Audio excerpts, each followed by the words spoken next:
Okay, we're going to move forward. Don't let this chapter 7 here kind of confuse you. This really is chapter 6 in your textbook. The material isn't dramatically different. In fact, the only thing that really is a big change is the order of the chapters, and also some of the tables where they have, instead of going from 1940 to 2008, now it goes to 2010. So that's really the difference between the two versions of the textbook. So let's continue talk again, just to kind of review a little bit. Obviously, net present value. We've talked about this in the last chapter. So, we have a project, costs $250 million. It's going to generate $35 million a year for forever. So this makes it what's referred to as a perpetuity. So to find the value of a perpetuity, you take the cash flow divided by the interest rate. So you have negative 250 plus the value here, whatever the discount rate is. That will ultimately tell us what the net present value of the project is. So the net present value is dependent on the discount rate. We've talked about this over the last several chapters. As you can see, if we could change the discount rate, apply different numbers, this is what's referred to as a net present value profile. You can see that the net present value changes as the cost of capital or the discount rate increases. So somewhere out here it crosses zero, and technically where this line crosses the zero axis is where the internal rate of return is. So again, if the cost of capital of this project is 10%, then the net present value would roughly be $100 million, and obviously they should undertake the project. What would happen though if their cost of capital was 20%? If it was 20%, then you can see it doesn't really matter what the number is, but it's negative, and they shouldn't undertake the investment. Sometimes the rules that we have, the different techniques that we have, conflict with each other. So in general, the general rule is that the net present value decision always gives us the right answer. Again, we talked about this in a previous chapter. What does net present value measure? It measures the change in wealth, or the change in value of the company. And that's ultimately what we want the owner or the managers to be doing, is to increase the wealth of shareholders in the firm. Internal rate of return is another technique. Again, internal rate of return says you should take any investment so that when this rate of return exceeds the cost of capital. And of course, turn down investments if their internal rate of return is less than the cost of capital. So can we get a better definition for what internal rate of return is? Well, in general, internal rate of return is the actual rate of return that's earned if you purchase the asset for its investment cost, for its net investment, and if you receive all of the cash flows that you have forecasted. It's the actual rate of return that you get. So again, the internal rate of return is just another technique that we can use to decide which projects are better or worse. And again, as we go through here, this rule works for standalone projects if all the project's negative cash flows are after its positive cash flows. Well, what does that mean? I mean, there's something referred to as a normal cash flow stream. If you think about buying an asset, the negative cash flow is the first cash flow. You have to buy it. It's then followed by positive inflows. If for some reason later on down the line there's another inflow of cash that's required, then that can create problems for this internal rate of return, and it might not work very well. So we talked about disagreements. why won't these things, or why don't they disagree or agree with each other? Well, there's lots of reasons, and we talk about it simply and say, well, the internal rate of return doesn't work perfectly for all situations. In fact, we have 3 situations here that are instances where it really doesn't work very well, or that they work in conflict.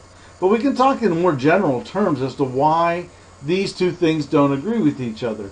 One is just the order of cash flows.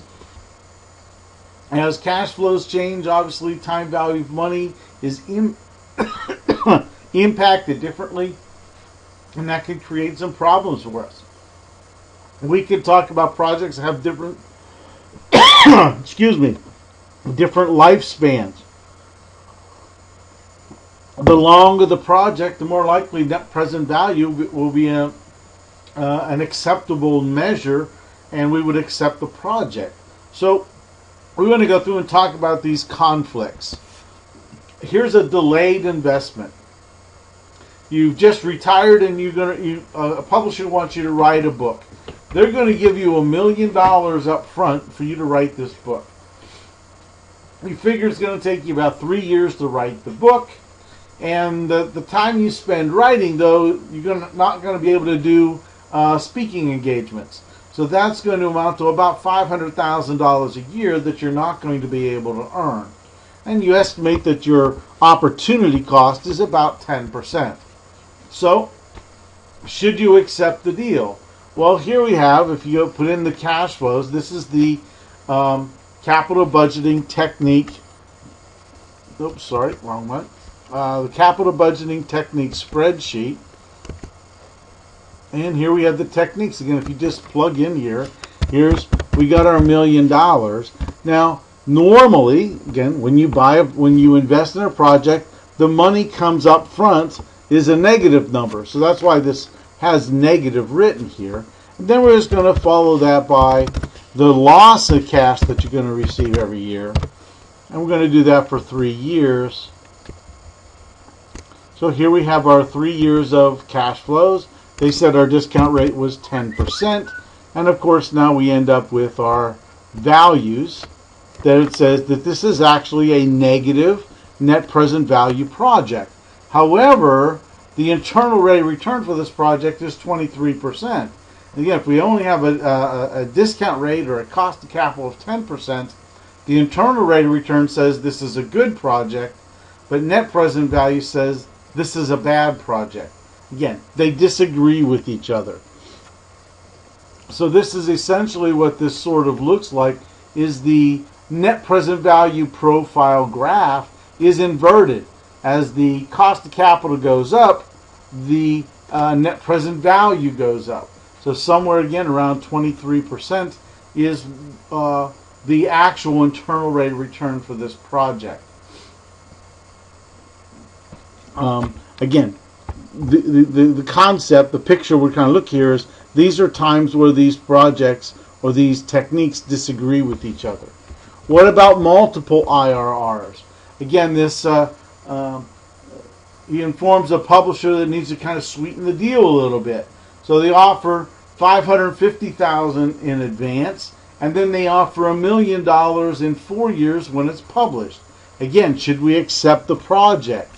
Again, if we look at the actual cash flows here, the actual net present value process, we actually see that it is there are 2 internal rate of returns, 7% and 33%.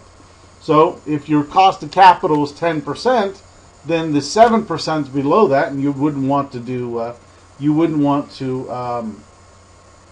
do the project. But again, if you're at 10%, thought you're going to earn 33%, that would be a good project. Again, they don't agree with each other. There's more than one answer, which obviously creates a problem with this. And finally, just to talk about a non-existence internal rate of return, right? Essentially, we're going to increase that beginning amount to $750,000. So again, what happens to the cash flows? Again, in this case, when you calculate the net present value across the board, there's no place where it calculates internal rate of return. So in other words, mathematically, there's no internal rate of return solution for this problem. Again, why does that work? Again, there are challenges and issues with the conflicts between investments. One of the conflicts ultimately resorts to something called the reinvestment rate rule. And essentially it kind of works like this. What happens when you, if you have a mutual fund and the mutual fund pays you a $500 dividend, what should you do with that $500? Of course, you should reinvest that. And our basic standard investment rule is that you don't invest in things unless you can at least get your cost of capital. So that's a basic rule, and that's the rule that the net present value process or technique follows and abides by. But the internal rate of return technique says no, mathematically, and this is really just a mathematical issue, it says for the internal rate of return to be true, you have to reinvest at whatever the internal rate of return is. So if we go back here and we have this internal rate of return of 33%, essentially you'd have to find a project just like this every single year that ultimately would give you around a 33% rate of return, internal rate of return. And we've talked even in previous chapters, said, you know, in a very competitive marketplace, it's very difficult to find projects that ultimately will have a positive net present value.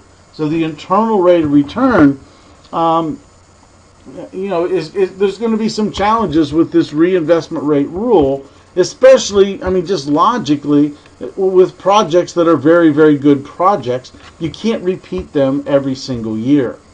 So let's kind of move on. What kind of other rules or techniques do we need to talk about? As terminology goes, we have something referred to as the mutually exclusive projects.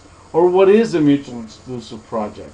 Essentially it says, look, if you have two projects that are the same projects, you can only choose one. So how do you choose the one that you want to use? Which is the best of the two projects? The net present value rule says you choose the one with the highest net present value. The internal rate of return says choose the one with the highest internal rate of return. But we also now know that that may not necessarily give us a solution that will increase the or maximize the value of the company. So here we have